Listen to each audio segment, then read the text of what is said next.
ദൈവത്തിന്റെ സ്നേഹത്താൽ നിറയാൻ വേണ്ടി ശ്രദ്ധിക്കട്ടെ. ശ്രദ്ധിക്കട്ടെ, എല്ലാവരും ശ്രദ്ധിക്കട്ടെ.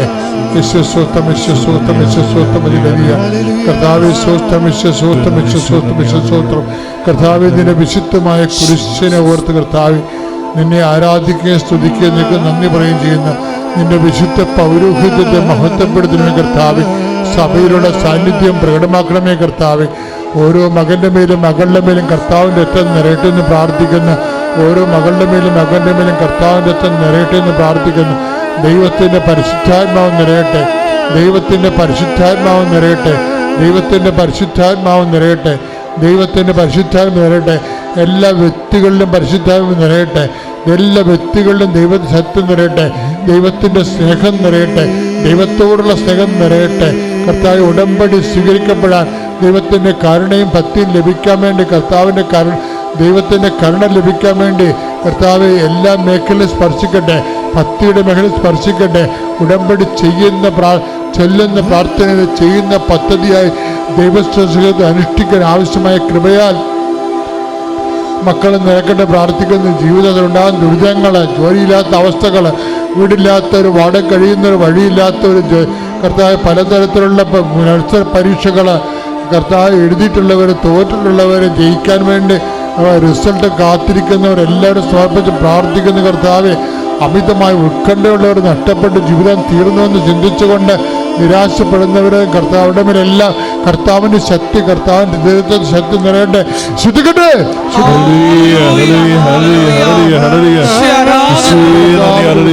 നാമത്തിൽ സഭയുടെ അധികാരത്തിൽ കുരിശിന്റെ അടയാളത്തിൽ 36 വർഷം അർപ്പത്തിൽ കൃപാനുസൃത്യ കൃപാസ്ഥാനത്താറ് ജീവനോടെ പ്രത്യക്ഷപ്പെട്ട പരിശുദ്ധ അമ്മയുടെ മാധ്യസ്ഥത്തിൽ പിതാവിന്റെയും പുത്രൻ പരിശുദ്ധ നാമത്തിൽ ദൈവത്തിന്റെ കൃപ നൽകട്ടെ, ദൈവത്തിന്റെ കൃപ ചൊരിയട്ടെ, ദൈവത്തിന്റെ കൃപ ചൊരിയട്ടെ, ദൈവത്തിന്റെ കൃപ ചൊരിയട്ടെ, ദൈവത്തിന്റെ കൃപ ചൊരിയട്ടെ, ദൈവത്തിന്റെ കൃപ ചൊരിയട്ടെ. ഭാഷാവ് ശ്രദ്ധിക്കട്ടെ, ഭാഷാവർ പ്രാർത്ഥിക്കട്ടെ, ഭാഷാവർ ശ്രദ്ധിക്കട്ടെ, ഭാഷാവർ പ്രാർത്ഥിക്കട്ടെ, ശ്രദ്ധിക്കട്ടെ, ശ്രദ്ധിക്കട്ടെ. ഹല്ലേലൂയ, ഹല്ലേലൂയ, ഹല്ലേലൂയ.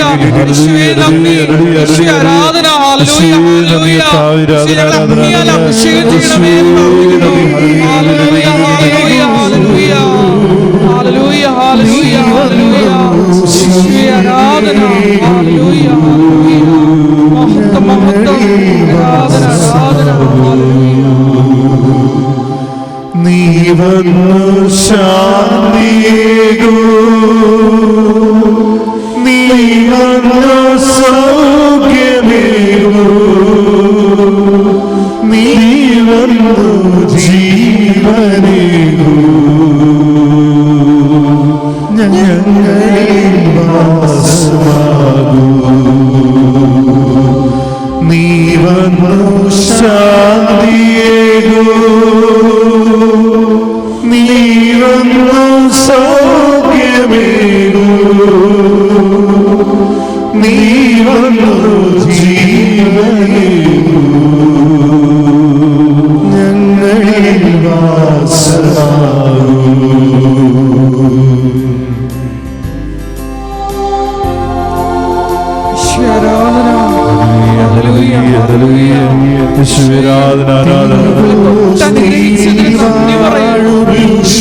ശക്തിപ്പെടുത്തിയതിന് നന്ദി പറയുന്നു, സ്വന്തമാക്കിയതിന് നന്ദി പറയുന്നു. ഹല്ലേലൂയ. ഉരുകുന്ന ഹൃദയത്തിൻ നൊമ്പരങ്ങൾ കരതാരിലേകുന്നു ഞങ്ങൾ. നീ വന്നു ശാന്തിയേകൂ,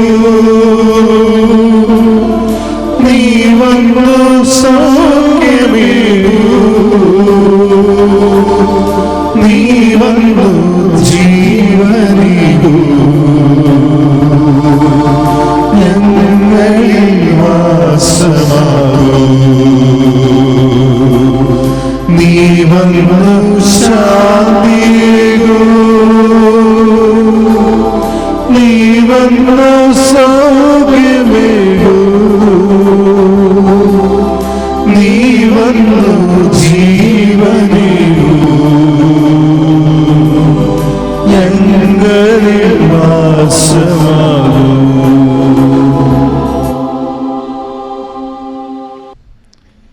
ഇവിടെ മനുഷ്യന്മാർ ദൈവതിരുസന്നിധിയിൽ ഉടമ്പടി എടുക്കുന്ന രീതികളുണ്ട്.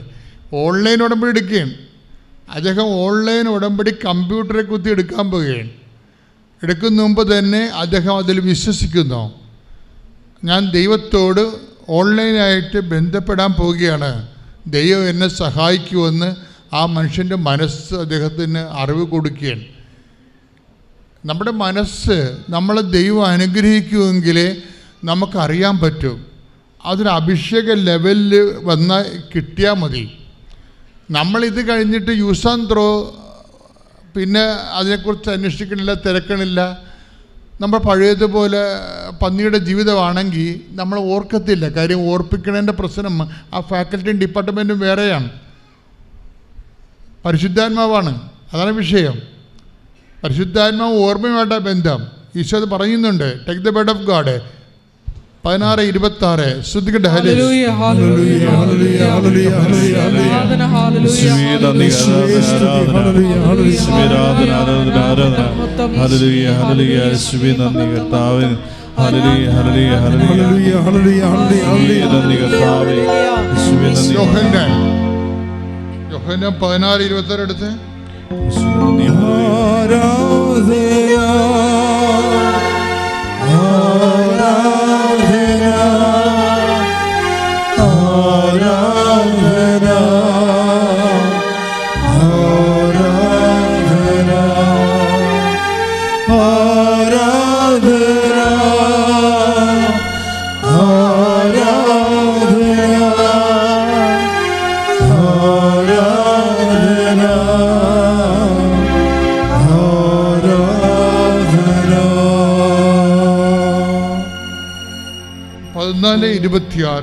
യോഹന്നാൻ.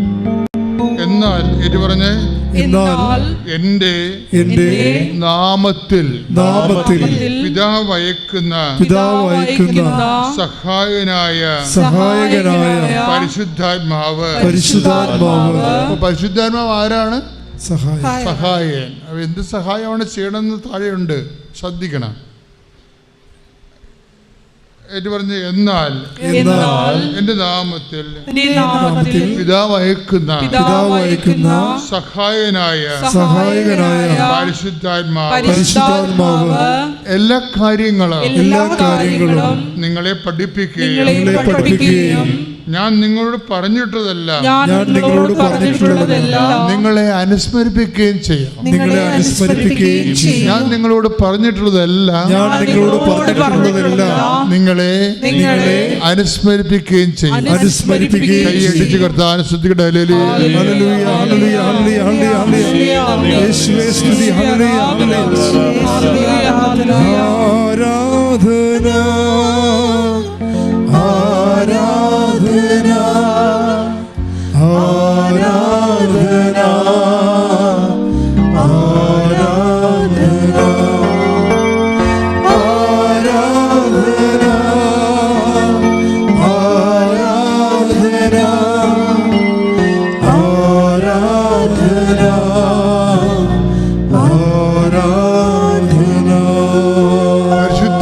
ദിവ്യകാരുണ്യത്തിന് ആരാധനയും സ്തുതിയും പുകഴ്ചയും ഉണ്ടായിരിക്കട്ടെ. നിങ്ങളുടെ കാര്യം മനസ്സിലാക്കണം. ആ വ്യക്തി പെട്ടെന്ന് ഉടമ്പടിയെക്കുറിച്ച് കേട്ടപ്പോൾ അത് ഓൺലൈൻ എടുക്കാൻ പോകുമ്പോൾ തന്നെ മനസ്സിൽ പരിശുദ്ധാത്മ പറയും, ഓൺലൈൻ ഉടമ്പടി എടുക്കുന്ന മുമ്പ് തന്നെ നീ ദൈവത്തിന് വഴിയൊരുക്കണം, ദൈവത്തിന് പ്രവർത്തിക്കാനുള്ള മാനസികാവസ്ഥ, ആത്മീയാവസ്ഥ ഉണ്ടാക്കണം. ഉടനെ അവൻ പോയി കുമ്പസാരിക്കാതെ ഇയാൾ വേറൊരു കാര്യം ചെയ്തു. എന്താണെന്നറിയാം, വീട്ടിൽ വന്നിട്ട് അച്ഛന്മാർ വീട് വഞ്ചരിക്കാൻ വന്ന രീതിയിൽ വീടെല്ലാം അടിച്ച് ക്ലീനാക്കി വൃത്തിയാക്കി. അതായത് വീടെല്ലാം നല്ല ക്ലീനാക്കിയിട്ടാണ് ഈ മനുഷ്യൻ തൻ്റെ മനസ്സും ക്ലീനാക്കി ആത്മാവിനും ക്ലീനാക്കിയിട്ട് തൻ്റെ പരിസരവും ക്ലീനാക്കിയിട്ടാണ് ഓൺലൈൻ ഉടമ്പടി എടുക്കുന്നത്. അതിൻ്റെ കാര്യം വെച്ച് കഴിഞ്ഞാൽ അത്രയും ഇടിച്ചുകുത്തി ബോധ്യം ഉള്ളിൽ നിന്ന് പരിശുദ്ധാത്മാവ് നൽകുകയാണ്. ഇതാണ് നിൻ്റെ വഴി, ഇത് കർത്താവ് ഈ ലൈനിൻ്റെ അപ്പുറത്തുണ്ട്, തീർച്ചയായിട്ടും യു വിൽ ബി ബ്ലെസ്ഡ്, തീർച്ചയായിട്ടും യു വിൽ ബി ബ്ലെസ്ഡ്. അതായത് ഈ ഒരു ഭക്തി നമുക്ക് വേണം. ഇതൊരു ഉടമ്പടിയുടെ ഒരു ഭക്തിയാണ്. ഒരു മനുഷ്യൻ ഓൺലൈൻ ഉടമ്പടിയോട് കാണിച്ച ഭക്തിയാണ്. തീർത്ഥാന ഉടമ്പടി എടുത്തിട്ട് പോലും 2 മാസമായിട്ട് കുമ്പസാരിക്കാത്ത പന്നികളുണ്ട്, അത് വേറെ വിഷയം. നമ്മൾ ശ്രദ്ധിക്കണം. അവിടെ ചെന്നപ്പോൾ അച്ഛൻ കണ്ടില്ല, കുറേ ഉടായ്പ പറയും. അവിടെ അച്ഛൻ കണ്ടില്ല, അവിടെ ചെന്നപ്പോൾ നിറച്ച ആളായിരുന്നു, ഇങ്ങനെയൊക്കെ ഓരോ ഉടായ്പ പറയും. ഇതൊന്നും ഏക്കത്തില്ല. നിന്നെ പന്നിയായിട്ട് ദൈവം ബ്രാൻഡ് ചെയ്തിരിക്കുകയാണ്. കാര്യം ഇത്രയും നാളായിട്ട്. കാര്യം ഇതിൻ്റെ പ്രധാനപ്പെട്ട ഒരു വിഷയം ആത്മാവിൻ്റെ വിശുദ്ധീകരണമാണ്. അതിന് ദൈവത്തിന് പ്രാധാന്യമില്ലാതെ നിൻ്റെ വിഷയത്തിന് മാത്രം പ്രാധാന്യം കൊടുക്കുന്ന ആൾക്കാർ ഇതുപോലെ കുമ്പസാരം ഇല്ല, വിശുദ്ധീകരണം ഇല്ലാതെ പ്രത്യക്ഷീകരണ പ്രാർത്ഥന ചൊല്ലിക്കൊണ്ടിരിക്കും. അങ്ങനെ എന്തുമാത്രം ആൾക്കാരാ വെറുതെ ഉടമ്പടി എടുത്ത് പ്രത്യക്ഷീകരണ പ്രാർത്ഥന ചൊല്ലിക്കൊണ്ടിരിക്കും. മറ്റ് നടപടികളൊന്നുമില്ല. അതുകൊണ്ട് ഇതിൻ്റെ അകത്താണ് സംഭവങ്ങളെല്ലാം ഇരിക്കണമെന്ന് വിചാരിച്ചിരിക്കണേ. എന്ന് വെച്ചാൽ ഇതാണ് ചെയ്യാൻ ഈസി, മറ്റൊക്കെ ബുദ്ധിമുട്ടുള്ളതാണ്. ഇത്രയും ബുദ്ധിമുട്ടുള്ള ആൾക്കാർ ഇത്രയും കഷ്ടപ്പെട്ട് ഇങ്ങോട്ട് വരേണ്ട ഒരു കഥയുമില്ല. ഇത് സത്യമായ, നിങ്ങൾക്കറിയാമല്ലോ, കഷ്ടപ്പാടിൻ്റെ കാലത്ത് ദൈവം മനുഷ്യന് വേണ്ടി ചെയ്ത കാരുണ്യമാണ് ഉടമ്പടി. അതാണ് പുറപ്പാടിൻ്റെ പുസ്തകത്തിൽ നമ്മൾ വായിച്ചത്. പുറപ്പാട് 2:24 Read it again. ശ്രുതിക്കട്ടെ. ഹല്ലേലൂയ. പുറപ്പാട് 2:24 ദൈവം അവരുടെ ദീനരോദനം ശ്രവിക്കുകയും അബ്രാഹത്തോടും ഇസ്ഹാക്കിനോടും യാക്കോബിനോടും ചെയ്ത ഉടമ്പടി ഓർമ്മിക്കുകയും ചെയ്തു. അതായത് ഉടമ്പടി ഓർമ്മിക്കുമ്പോൾ നമുക്കറിയാമില്ല, ഉടമ്പടി എന്ന് പറയുമ്പോൾ അതിന് നിലവാരം 90 ദിവസത്തേക്കല്ലത്. അതിൻ്റെ അണ്ടർലൈൻ എന്ന് പറഞ്ഞാൽ എന്നേക്കുമാണ്. നമ്മളിപ്പോൾ ഒരു പ്രത്യേക ആവശ്യത്തെ ബേസ് ചെയ്ത് ഉടമ്പടി ചെയ്യുമ്പോഴാണ് അത് 90 ദിവസമായി വരണത്. ഒരു വ്യക്തിക്ക് ദൈവം നിത്യമായി നിലനിൽക്കുന്ന കാരണം നിങ്ങളിപ്പോൾ നിങ്ങളുടെ നാട്ടിലുള്ള റിയൽ എസ്റ്റേറ്റുകാരുമായിട്ട് വസ്തു ഇടപാടുണ്ടെങ്കിൽ ആ ഉടമ്പടിക്കൊക്കെ ഡേറ്റ് ഉണ്ട്. കാര്യം അയാളും ചാവും, നിങ്ങളും ചാവും. പക്ഷേ മരിക്കാത്ത ഒരാളുമായിട്ട് നിങ്ങൾ ഉടമ്പടി ചെയ്തിരിക്കണത്. അതുകൊണ്ടാണ് ഉടമ്പടിയെക്കുറിച്ച് പറയുമ്പോഴപ്പോൾ എന്നേക്കും എന്നാണ് പറയണത്. എന്നേക്കും. കാര്യം മരിക്കാത്ത ഒരാളുമായിട്ടാണ് നിങ്ങൾ ഉടമ്പടി ചെയ്തിരിക്കുന്നത്. അയാൾ ഒരു മനുഷ്യനാണെങ്കിൽ മരിച്ചു പോകും, ഉടമ്പടി കാലഘരണപ്പെട്ടു പോകും. കൊള്ളാം, കല്യാണം ഒരു ഉടമ്പടിയല്ലേ, വിവാഹം ഒരു ഉടമ്പടിയല്ലേ. സെൻറ്റ് പോൾ എന്താ പറയണത്? ഭാര്യ ഭർത്താവ് മരിച്ചാൽ പിന്നെ ആ ഉടമ്പടി നിലനിൽക്കുന്നില്ല. അപ്പോഴെന്ത് സംഭവിച്ചാൽ ഉടമ്പടിയുടെ രീതി അനുസരിച്ച് ദൈവം ഓർക്കേണ്ട ഒരു സിറ്റുവേഷനിൽ പരിശുദ്ധാത്മ നിറഞ്ഞ് നീ ജീവിക്കേണ്ട ഒരു ആവശ്യമുണ്ട് ഇതിൻ്റെ അകത്ത്. ക്ലിയറല്ലേ? മനസ്സിലായില്ലേ? കാര്യം ഇത് ലാസ്റ്റ് ഓപ്ഷനാണ്. ഉടമ്പടിയേക്കാൾ വലുതായിട്ട് ദൈവത്തിന് പോലും ഒന്നും ചെയ്യാൻ പറ്റത്തില്ല. കാര്യം ദൈവം എത്രയോ സൂപ്പർ ഇൻ്റലിജൻ്റിൽ ഏറ്റവും ടോപ്പായിട്ട് ചെയ്തിരിക്കുന്ന ഒരു പ്രത്യേക പദ്ധതിയാണിത്. അതുകൊണ്ടാണ് ഇത് ആദ്യകാലം മുതലേ നിലനിൽക്കുന്നത്. ഉൽപ്പത്തി പുസ്തകം മുതൽ, അവിടെ നമ്മുടെ കൃപാസന വാദിക്ക് ഡെപ്യൂട്ടി ചെയ്തിരിക്കണില്ലേ, ഉൽപ്പത്തി പുസ്തകം മുതൽ കൃപാന വരെ 10 ഉടമ്പടിയാണ് ദൈവം ചെയ്തിരിക്കുന്നത് മനുഷ്യരാശിയോട്. പേര് പാർവതി. ഞാൻ അഞ്ചൽ കൊല്ലത്തു നിന്നാണ് വരുന്നത്. ഞാൻ 2019 ആദ്യമായിട്ട് ഉടമ്പടി എടുത്തത്. അപ്പോൾ അന്ന് ഇവിടെ വന്ന ദിവസം തന്നെ എനിക്കൊരു രോഗസൗഖ്യം ഉണ്ടായി. അതായത് എനിക്ക് ഗ്യാസിൻ്റെ ഒരു ഇഷ്യൂ ഉണ്ടായിരുന്നു. അത് ഗ്യാസ്ട്രൈറ്റിസ് അല്ല, പക്ഷേ എൻ്റെ ഫുഡ് പൈപ്പും സ്റ്റൊമക്കും കൂടെ ചേർന്ന സ്ഥലത്ത് സ്വിഞ്ചറുണ്ട്. അപ്പോൾ അത് ലൂസായിരുന്ന കാരണം എപ്പോഴും ഗ്യാസ്ട്രിക് കണ്ടൻസ് മുകളിലോട്ട് വരും. ഗ്യാസൊക്കെ മുകളിലോട്ട് എപ്പോഴും സംസാരിക്കാൻ കൂടി പറ്റില്ല, എപ്പോഴും ഇങ്ങനെ വന്നുകൊണ്ടിരിക്കുമായിരുന്നു. അപ്പോൾ അത് ഡോക്ടറെ കാണിച്ച് എൻഡോസ്കോപ്പി ചെയ്തു. ഡോക്ടർ പറഞ്ഞത് ട്രീറ്റ്മെൻ്റ് ഒന്നും ഇല്ല എന്നാണ് പറഞ്ഞത്. പക്ഷേ അത് ജസ്റ്റ് ഇങ്ങനെ അതിങ്ങനെ കൺട്രോൾ ചെയ്ത് പോകാനേ പറ്റുന്നുള്ളതെന്നാണ് പറഞ്ഞത്. പക്ഷെ ഇവിടെ വന്നതിന് ശേഷം എനിക്ക് ആ ഒരു ഇഷ്യൂവേ ഇല്ല. അതെൻ്റെ ആദ്യത്തെ ഒരു സാക്ഷ്യം. പിന്നെ രണ്ടാമത് എൻ്റെ എലിജിബിലിറ്റി ലെറ്ററിൻ്റെ കാര്യമാണോ. ഞാൻ നേഴ്സാണ്. അപ്പോൾ ആദ്യം ഞാൻ സൗദി വർക്ക് ചെയ്തു. പിന്നെ ഞാൻ ദുബായിൽ വർക്ക് ചെയ്യാൻ വേണ്ടിയിട്ടുള്ള പ്രോസസ്സിങ് നടക്കുമായിരുന്നു. ആ സമയത്ത് കോവിഡ് ടൈം ആയ കാരണം ഒരു 2 ഇയേഴ്സൊക്കെ ഒത്തിരി ലാഗ് ചെയ്തിട്ടൊക്കെയാണ് എൻ്റെ പ്രോസസ്സിങ് ഒക്കെ നടന്നത്. അപ്പോൾ ലാസ്റ്റ് എല്ലാം ഒത്തിരി ടൈമും എല്ലാം കളഞ്ഞ് ലാസ്റ്റ് മിനിറ്റ് എന്നോട് ഏജൻസി എന്ന് പറയുന്നത് എലിജിബിലിറ്റി ലെറ്റർ കിട്ടില്ല എന്ന് പറഞ്ഞു. അപ്പോൾ കിട്ടില്ല എന്ന് പറഞ്ഞതിന് റീസൺ എന്ന് പറഞ്ഞു കഴിഞ്ഞാൽ സൗദിയിൽ നേരത്തെ വർക്ക് ചെയ്ത സമയത്ത് എനിക്കൊരു നെഗറ്റീവ് ഡേറ്റ ഫ്ലോയിലൊരു നെഗറ്റീവ് ഉണ്ടായിരുന്നു. അപ്പോൾ അതിൻ്റെ റീസൺ എന്ന് പറഞ്ഞു കഴിഞ്ഞാൽ എനിക്ക് പണ്ടൊരു സർട്ടിഫിക്കറ്റിൽ ഉണ്ടായ പ്രോബ്ലമാണ്. അപ്പോൾ അത് GCC കൺട്രീസിൽ ഒരു സ്ഥലത്തും വർക്ക് ചെയ്യാൻ പറ്റില്ല എന്ന് പറഞ്ഞു. അപ്പോൾ ലാസ്റ്റ് മൊമെൻറ്റിൽ ഇങ്ങനെ പറഞ്ഞപ്പോൾ എന്ത് ചെയ്യണം എന്നറിയില്ല. ഞാൻ നേരെ ഇവിടെ വന്നു, ഇവിടെ ഇരുന്ന് പ്രാർത്ഥിച്ചു. ഏജൻസിയോട് ഞാൻ ചോദിച്ചു, നമുക്ക് ഇത് നെഗറ്റീവ് ഇല്ലെന്ന് പറയാൻ പറ്റുമോ എന്ന് ചോദിച്ചു. മീൻസ് നെഗറ്റീവ് ഉണ്ടെന്ന് എനിക്കും അറിയാം, ഏജൻസിക്കും അറിയാം, DHAക്കും അറിയാം. പക്ഷേ എങ്കിലും ഞാൻ വേറൊരു ഓപ്ഷനും ഇല്ലല്ലോ, ജസ്റ്റ് അങ്ങനെ പറഞ്ഞ് നോക്കാമെന്ന് പറഞ്ഞു. അപ്പം ഏജൻസി എന്ന് പറഞ്ഞു ഒരിക്കലും അത് പറ്റില്ല, അത് അവരെന്തായാലും അത് കണ്ടുപിടിച്ചുകൊണ്ടാണല്ലോ അത് ഇങ്ങനെ ഒരു ഇഷ്യൂ വന്നത്, അത് കാരണം നിങ്ങൾ വേറെ ഏതെങ്കിലും കൺട്രി നോക്കിക്കോ എന്നാണ് എൻ്റെ പറഞ്ഞത്. അപ്പോൾ ഞാൻ ഇവിടെ വന്ന് പ്രാർത്ഥിച്ചു. കാരണം 2 വർഷം അതിന് വേണ്ടിയിട്ട് ശ്രമിച്ചിട്ട് പെട്ടെന്നൊരു ദിവസം ഇല്ലയെന്ന് പറയുമ്പം പിന്നെ പെട്ടെന്നൊന്നും നോക്കാനും ഒന്നും ടൈമും ഇല്ലായിരുന്നു. കാരണം ടിക്കറ്റും എടുത്ത് പോകാനായിട്ട് എല്ലാം റെഡിയായി നിൽക്കുമായിരുന്നു. അപ്പോൾ ഞാൻ ഇവിടെ ഒന്ന് പ്രാർത്ഥിച്ചു. ഇവിടെ ഇരുന്നുകൊണ്ട് ഞാൻ ഏജൻസിക്ക് മെയിൽ അയച്ചു, ഇത് നിങ്ങൾ ഇല്ലയെന്ന് തന്നെ പറഞ്ഞു. കാരണം ഉണ്ടെന്ന് പറഞ്ഞിട്ട് കാര്യമില്ല, അവരെന്തായാലും നമ്മൾ ബാൻ ചെയ്യും. അപ്പോൾ ഇല്ലെന്ന് ജസ്റ്റ് പറഞ്ഞു, മതവും നോക്കിയോളൂ എന്ന് പറഞ്ഞു. അപ്പോൾ എനിക്കൊരു 1 വീക്ക് 2 വീക്ക് കഴിഞ്ഞിട്ട് എനിക്ക് റിപ്ലൈ ഒന്നും വന്നില്ല. 3 വീക്സ് ആയപ്പോഴത്തേക്ക് ഏജൻസി എന്നെ വിളിച്ചിട്ട് പറഞ്ഞു, അത്ഭുതമാണ്, വേറെ ആർക്കും ഇങ്ങനെ വന്നിട്ടില്ല, എനിക്ക് എലിജിബിലിറ്റി ലെറ്റർ അവർ സെൻഡ് ചെയ്ത് തന്നിട്ടുണ്ടെന്ന് പറഞ്ഞു. അതൊരു വലിയൊരു അനുഗ്രഹമായിരുന്നു. പിന്നെ എനിക്കൊരു എഡ്യൂക്കേഷൻ ലോൺ ഉണ്ടായിരുന്നു, പണ്ട് ഞാൻ പഠിച്ചപ്പോൾ എടുത്തതാണ്. അത് അടയ്ക്കാൻ പറ്റാതെ, അതായത് അവരത് SBI നിന്ന് എടുത്തെങ്കിലും അത് റിലയൻസിന് കൊടുത്തിട്ട് നമുക്ക് അടയ്ക്കണമെന്ന് ചോദിച്ചപ്പോഴും അടയ്ക്കാൻ പറ്റാത്ത രീതി ഒരു വല്ലാത്തൊരു ഇത് കിടക്കുമായിരുന്നു. അപ്പം ഒരു കുറേ വർഷങ്ങൾക്ക് ശേഷം അവർ ഇങ്ങനെ ലെറ്റർ അയച്ചു, 3 lakhs എടുത്തത്, പക്ഷേ ഒരു 9 lakhs അടയ്ക്കണമെന്ന് പറഞ്ഞു. പെട്ടെന്ന് ഇങ്ങനെ കേട്ടപ്പോൾ നമ്മൾ പ്രാർത്ഥിച്ചു, ഇവിടെ വന്നു, നമ്മുടെ ഉടമ്പടിയിൽ വെച്ചിട്ടുണ്ടായിരുന്നു. അപ്പോൾ അതൊരു 2.5 lakhs ആക്കി അവർ അത് കുറച്ച് തന്നു. പിന്നെ ഉണ്ടായിരുന്നത് പിന്നെ DHA എക്സാം ആയിരുന്നു. അപ്പോൾ DHA എക്സാമിന് ഞാൻ എന്താ പറയുക, DHA എക്സാമിന് നന്നായിട്ടൊന്നും പ്രിപ്പയർ ചെയ്യാനൊന്നും പറ്റിയില്ല. ഇവിടെ എന്താ പറയുക, എക്സാമിന് കുറച്ച് ദിവസം ഉണ്ടായിരുന്നുള്ളൂ പ്രിപ്പയർ ചെയ്യാനൊക്കെ. അപ്പോൾ എനിക്ക് മാതാവിനോട് പ്രാർത്ഥിച്ചതിൻ്റെ ഫലമായിട്ട് എനിക്ക് എക്സാം വളരെ ഈസിയാക്കി തന്നു. ഫസ്റ്റ് അറ്റംപ്റ്റിൽ തന്നെ എനിക്ക് പാസ്സാവാൻ പറ്റി. പിന്നെ കുഞ്ഞിന് 9 വയസ്സുണ്ട്, അവന് ടോൺസിലിൻ്റെ ഒരു വലിയ ഇഷ്യൂ ഉണ്ടായിരുന്നു. കാരണം എല്ലാ മാസത്തിലും ടോൺസിലിൻ്റെ 2 times ഒക്കെ ടോൺസിൽ വരുന്നൊരു പ്രോബ്ലം ആയിരുന്നു. അപ്പോൾ അങ്ങനെ വന്നുകൊണ്ടിരിക്കുമ്പോൾ ഡോക്ടർ പറഞ്ഞത് സർജറി ചെയ്യണം എന്നാണ്. അപ്പോൾ സർജറി ചെയ്യാൻ വേണ്ടിയിട്ട് അവനും ഭയങ്കര പേടി, പിന്നെ വലിയ ബുദ്ധിമുട്ടാണല്ലോ സർജറി കുഞ്ഞു പിള്ളേർക്ക്. അപ്പോൾ അങ്ങനെ സർജറി എങ്ങനെയൊന്ന് ഒഴിവാക്കി കിട്ടണം എന്ന് ഞാൻ പ്രാർത്ഥിച്ചിരുന്നു, ഉടമ്പടിയിൽ വെച്ച് പ്രാർത്ഥിച്ചിരുന്നു. അപ്പോൾ അതിൻ്റെ ഫലമായിട്ട് എനിക്കൊരു ആയുർവേദിക് ട്രീറ്റ്മെൻറ്റ് കിട്ടി.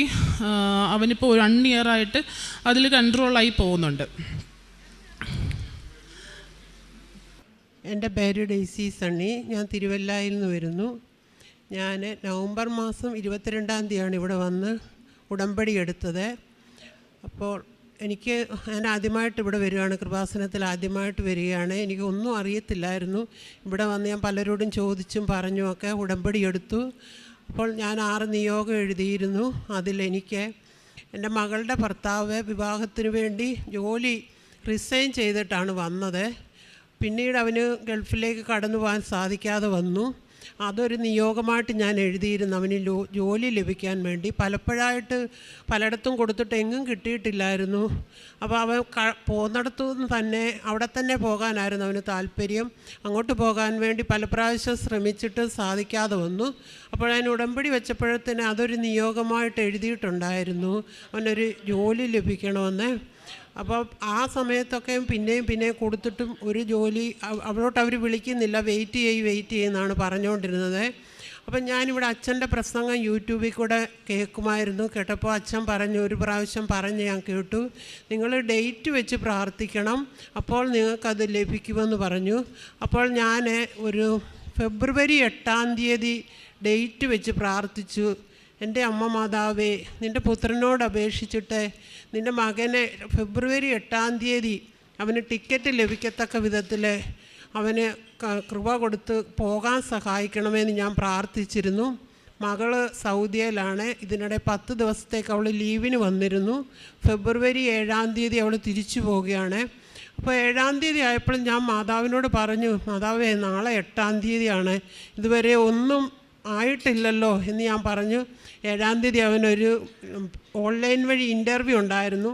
അപ്പം ഞാൻ വിചാരിച്ചു ഇനിയും 7-ാം തീയതി ഇൻ്റർവ്യൂ കഴിഞ്ഞിട്ട് പിന്നെയും സമയമെടുക്കുമല്ലോ എന്ന് വിചാരിച്ചു. മോളെ വിട്ടിട്ട് തിരിച്ച് ഞങ്ങൾ വന്നപ്പം മോനും തിരിച്ച് ഞങ്ങളുടെ കൂടെ വന്നു. അപ്പോൾ പറഞ്ഞു, അമ്മേ 2-3 ദിവസത്തിനുള്ളിൽ പോകാൻ പറ്റുമായിരിക്കും എന്ന് പറഞ്ഞു. അപ്പോഴും ഞാൻ കാറേ ഇരുന്നുകൊണ്ട് പറഞ്ഞു, എൻ്റെ മാതാവേ, നാളെ 8, ഇന്ന് 7 7 മണി 7-ാം തീയതി 5 മണിയൊക്കെ ആയി. നിനക്ക് പ്രവർത്തിക്കാൻ നിൻ്റെ പുത്രനോട് അപേക്ഷിച്ച് നിൻ്റെ പുത്രൻ വഴിയായിട്ട് എല്ലാം സാധ്യമാണെന്ന് ഞാൻ വിശ്വസിച്ചിരിക്കുകയാണ് എന്ന് പറഞ്ഞു. അപ്പോൾ ഞാൻ ഇവരോട് ആരോടും പറഞ്ഞിട്ടില്ലായിരുന്നു ഞാൻ ഡേറ്റ് എടുത്തിട്ടുണ്ട്, ഒന്നും ഞാൻ പറഞ്ഞില്ല. മോളോട് ഞാൻ പറഞ്ഞു, മോന് വേണ്ടി ഞാൻ ഡേറ്റ് എടുത്തിട്ടുണ്ട്, ഡേറ്റ് ഒന്നും ഇപ്പം ഞാൻ ആരോടും പറയുന്നില്ലെന്ന് പറഞ്ഞു. ആ രാത്രിയിൽ ഞാൻ പ്രാർത്ഥിച്ചു, മാതാവേ, നാളെ 8-ാം തീയതിയാണ്, ഇതുവരെ ഒന്നും ലഭിക്കുന്നില്ലല്ലോ എന്ന് പ്രാർത്ഥിച്ചു. ആ രാത്രിയിൽ തന്നെ അവനെ ടിക്കറ്റ് വന്നെന്നും പറഞ്ഞുള്ള മെസ്സേജ് വന്നു, 10-ാം തീയതിക്ക് പോകാൻ റെഡി ആയിക്കോണമെന്നും പറഞ്ഞു. പക്ഷെ ഇവരെന്നോടിത് പറഞ്ഞില്ല. ഞാൻ 8-ാം തീയതി ആയപ്പോഴും രാവിലെ ഞാൻ പ്രാർത്ഥിക്കാൻ വെളുപ്പിനെ എണ്ണീറ്റപ്പോഴും ഞാൻ പ്രാർത്ഥിച്ചു, ഒരു അനക്കവും ഇല്ലല്ലോ, പിന്നെ നിൻ്റെ ഇഷ്ടമായിരിക്കും, ഇനിയും സമയമെടുക്കുമായിരിക്കും എന്ന് വിചാരിച്ച് ഞാൻ ആരോടും ഒന്നും പറഞ്ഞില്ല. ഒരു 10 മണിയായപ്പോൾ മോള് വിളിച്ചിട്ട് പറഞ്ഞു, അമ്മേ, അച്ചാച്ചൻ ഇന്നലെ രാത്രി ടിക്കറ്റ് റെഡി ആയിട്ടുണ്ട്. ഞാൻ അവിടെ ഇരുന്ന് ഹല്ലേലൂയ സ്തോത്രം പറഞ്ഞിട്ട് പറഞ്ഞു, മോളോട് ഞാൻ പറഞ്ഞു, എടി, ഞാൻ ഡേറ്റ് വെച്ച ദിവസം തന്നെ കണ്ടോ, മാതാവ് എനിക്ക് വേണ്ടി പ്രവർത്തിച്ചു, ദൈവം നമുക്ക് വേണ്ടി കരുതിയത് കണ്ടോ എന്ന് പറഞ്ഞു. അവൻ 10-ാം തീയതി ഗൾഫിലേക്ക് പോയി സുഖമായിട്ട് അവിടെ ജോലി ചെയ്യുന്നു. ഇപ്പോൾ 2 മാസത്തോളമായി. പിന്നെ ഞാൻ നിയോഗത്തിൽ വെക്കാത്ത 2-3 കൊച്ചു അനുഗ്രഹങ്ങൾ എനിക്ക് ദൈവം തന്നാണ് ഇനിയും പറയുന്നത്. എൻ്റെ മകളുടെ കുഞ്ഞിന് മുട്ടയൊന്നും കൊടുത്താൽ അലർജി ഉണ്ടാവുന്നതല്ല, പക്ഷേ ഒരു പ്രാവശ്യം മുട്ട കൊടുത്തപ്പോൾ അവിടെ ദേഹം മൊത്തം ചൊറിഞ്ഞ് തടിച്ചിട്ട് കുഞ്ഞിന് ഭയങ്കര അസ്വസ്ഥതയായിട്ട് അവർ ഡോക്ടറെ കാണിക്കാൻ കൊണ്ടുപോയി. അപ്പോൾ ഡോക്ടർ പറഞ്ഞു, ഇനി മുട്ട കൊടുക്കണ്ട എന്ന് പറഞ്ഞു. മോള് വീട്ടിൽ വന്നപ്പോൾ ഞാൻ പറഞ്ഞു, എടീ, കൃപാസനത്തിലെ ഉപ്പുണ്ടല്ലോ, അതിട്ടൊന്ന് കുഞ്ഞിനെ കുളിപ്പിച്ചേ, കുഞ്ഞിന് ഇനി ഇത് ഉണ്ടാവത്തില്ല പറഞ്ഞു. അവൾ കുഞ്ഞിനെ അതിട്ട് കുളിപ്പിച്ച് ഇന്ന് വരെ പിന്നെ ആ ചൊറിച്ചിലുണ്ടായിട്ടില്ല. തുടർച്ചയായിട്ട് മുട്ട കൊടുക്കുന്നുണ്ട്, അവൾക്ക് ഇഷ്ടമുള്ളതാണ് മുട്ടയപ്പോൾ കൊടുക്കുന്നുണ്ട്. പിന്നെ ഞങ്ങളുടെ കിണറ്റിലെ വെള്ളം വറ്റാറായി. അപ്പോഴത്തേനും കനാലിൽ വെള്ളം വിട്ടാലേ ഞങ്ങൾക്ക് വെള്ളം കിട്ടത്തുള്ളൂ. ഒരു ദിവസം ഞാൻ നോക്കുമ്പം കിണറിനകത്തെ വെള്ളമെല്ലാം പറ്റാൻ തുടങ്ങുന്നു. കനാലെല്ലാം ഒരുക്കി ഇട്ടിട്ടുണ്ട്, പക്ഷേങ്കിൽ വെള്ളമൊന്നും വിടുന്നില്ല. മെയിൻ കനാലിൽ കൂടെ വെള്ളമുണ്ട്, പക്ഷേങ്കിൽ ഞങ്ങളുടെ അവിടോട്ട് വെള്ളമില്ല. ഞാൻ അന്നേരം പ്രാർത്ഥിച്ചു, എൻ്റെ ദൈവമേ, വെള്ളമൊന്നും പോയി ദൂരെ പോയി കോരാനൊന്നും എനിക്ക് വയ്യ, എൻ്റെ കാലിനൊക്കെ വേദനയാണ് എന്ന് പറഞ്ഞു. അപ്പോഴും ഞാൻ ഈ ഉപ്പിൻ്റെ കാര്യം ഓർത്തില്ല. പെട്ടെന്ന് ഞാൻ ഓർത്ത്, ദൈവമേ, എൻ്റെ കയ്യിൽ ഉപ്പിരിപ്പുണ്ടല്ലോ, ഈ ഉപ്പ് കൊണ്ടിട്ടൊന്ന് പ്രാർത്ഥിക്കാം എന്ന് വിചാരിച്ച് ഞാൻ ഉപ്പിട്ടിട്ട് പ്രാർത്ഥിച്ചു. പാതിരാത്രി ആയപ്പോഴത്തേനും വെള്ളം വന്ന് ഞാൻ നേരം വെളുത്തുടനെ കിണറ്റിൽ ചെന്ന് നോക്കിയപ്പം വെള്ളം പൊങ്ങി, ആവശ്യത്തിലധികമായിട്ട് വെള്ളം. പിന്നെ എൻ്റെ ഭർത്താവിന് 60 വയസ്സായി. അപ്പം പുള്ളി 2 വീലറിൻ്റെ ലൈസൻസ് ഇല്ലായിരുന്നു. ലൈസൻസ് എടുക്കാനായിട്ട് ഞാനിവിടെ ഉടമ്പടി എടുക്കാൻ വരുമ്പോഴത്തേന് പഠിച്ചുകൊണ്ടിരിക്കുമായിരുന്നു. അപ്പം എല്ലാവരും വിചാരിക്കും അത് വലിയ കാര്യമാണോ എന്ന്. പക്ഷേ ഞങ്ങൾക്കത് വലിയ കാര്യമായിരുന്നു. പുള്ളിയെ കൊണ്ട് പറ്റുമെന്ന് ഞങ്ങൾക്ക് പറ്റത്തില്ലെന്നുള്ളൊരു പ്രതീക്ഷയായിരുന്നു. അപ്പോൾ അതും ഞാൻ ഈ മാതാവിൻ്റെ സന്നിധി വെച്ച് പ്രാർത്ഥിച്ചായിരുന്നു. അപ്പോഴത്തേന് അതിനും ഫസ്റ്റ് തന്നെ 8 ലഭിച്ച് ആ ലൈസൻസ് ലഭിക്കാൻ സാധിച്ചു. ഇത്രയും അനുഗ്രഹങ്ങളാണ് ദൈവം എനിക്ക് തന്നത്. അത് ദൈവത്തിനും മാതാവിനും ഒരു കോടി നന്ദി പറഞ്ഞുകൊണ്ട് നിർത്തുന്നു. പേര് ടെസ്സി. എൻ്റെ സഹോദരൻ, ഞാൻ ഉടമ്പടി എടുത്തത് സെപ്റ്റംബർ 2019 എൻ്റെ സഹോദരന് വേണ്ടിയാണ് ഞാൻ ഉടമ്പടി എടുത്തത്. സഹോദരൻ്റെ കല്യാണം നടക്കുന്നില്ല, 38 വയസ്സായിട്ടും കല്യാണം നടക്കുന്നില്ല. അവൻ നല്ലൊരു ഗവൺമെൻറ് ജോലി ഉണ്ടായിട്ടും കല്യാണം ഇങ്ങനെ താമസിച്ച് പോകുന്നത് കാരണം അവൻ്റെ വിവാഹം നടക്കാത്ത മനോവിഷമത്തിലാണ് ഞാൻ ഈ കൃപാസനത്തിലേക്ക് കടന്നു വന്നത്. അങ്ങനെ അമ്മയോട് ഞാൻ പറഞ്ഞു, എൻ്റെ സഹോദരൻ്റെ വിവാഹം നടക്കണം, അതാണ് എൻ്റെ ഏറ്റവും വലിയ അത്യാവശ്യം. അവൻ്റെ സങ്കടവും ബുദ്ധിമുട്ടും ഒക്കെ കണ്ടിട്ട് അങ്ങനെ ഉടമ്പടി എടുത്തതിൻ്റെ ഒന്നാമത്തെ ഉടമ്പടി ഇതായിരുന്നു. എൻ്റെ സഹോദരൻ 39 വയസ്സായിട്ടും വിവാഹം നടക്കാത്ത സഹോദരൻ്റെ വിവാഹം നടന്നു. അവനിന്ന് ഒരു കുഞ്ഞും ജനിച്ചിരിക്കുന്നു. എൻ്റെ രണ്ടാമത്തെ ഉടമ്പടി എന്ന് പറഞ്ഞാൽ എൻ്റെ മകളുടെ 9ാം ക്ലാസ് പഠിക്കുന്ന എൻ്റെ മോള് പല കാരണങ്ങളാലും പല അസ്വസ്ഥതകളാലും രോഗങ്ങളാലും അവൾക്ക് പഠിക്കാൻ സാധിക്കുന്നില്ല. മിടുക്കിയായിട്ട് പഠിക്കുന്ന അവൾക്ക് പഠിക്കാൻ സാധിക്കാത്ത അവസ്ഥ. അത് 9ാം ക്ലാസ് പാസ്സായിക്കഴിഞ്ഞ് 10ാം ക്ലാസ്സിലേക്ക് കടന്ന അവൾ ഈ അമ്മയുടെ അനുഗ്രഹത്താൽ എല്ലാ വിഷയത്തിനും ഫുൾ A+ഓടുകൂടി അവൾ വിജയം കൈവരിച്ചിരിക്കുന്നു. എൻ്റെ മൂന്നാമത്തെ ഉടമ്പടി എന്ന് പറഞ്ഞാൽ എൻ്റെ കുടുംബജീവിതത്തിൽ എൻ്റെ കുടുംബത്തിൽ എനിക്ക് മാറി താമസിക്കണം എങ്ങനെയെങ്കിലും. അസ്വസ്ഥതയായിരുന്നു എൻ്റെ വീട്ടിൽ. കുഞ്ഞുങ്ങൾക്ക് പഠിക്കാൻ സാധിക്കുന്നില്ല, ഏതു നേരവും അസ്വസ്ഥത. അതുകൊണ്ട് തന്നെ എനിക്ക് കുടുംബ വീട്ടിൽ നിന്ന് മാറി താമസിക്കണം, ഒരു ചെറുതായിട്ടാണെങ്കിലും പാർപ്പിടം കിട്ടണമെന്നുള്ള ആഗ്രഹത്തോടു കൂടി ഞാൻ അമ്മയോട് പ്രാർത്ഥിച്ചതിൻ്റെ ഫലമായി എനിക്ക് കുഞ്ഞുങ്ങൾ 10ാം ക്ലാസ്സിലാകും മുമ്പേ തന്നെ എനിക്ക് വേറൊരു പാർപ്പിടം തന്ന് മാതാവ് എന്നെ അനുഗ്രഹിച്ചു. എൻ്റെ 3 കാര്യങ്ങളും സാധിച്ചു തന്ന അമ്മയ്ക്കും പരിശുദ്ധ അമ്മയ്ക്കും ഈശോയ്ക്കും നന്ദി പറഞ്ഞുകൊള്ളുന്നു. ഞാൻ അങ്കമാലി കിടങ്ങൂരിൽ നിന്ന് വരുന്നു. ഞാനിവിടെ 2019 13/12 ഇവിടെ വന്ന് ഉടമ്പടി എടുക്കുന്നത്. ഞാൻ ഉടമ്പടി എടുക്കാനായി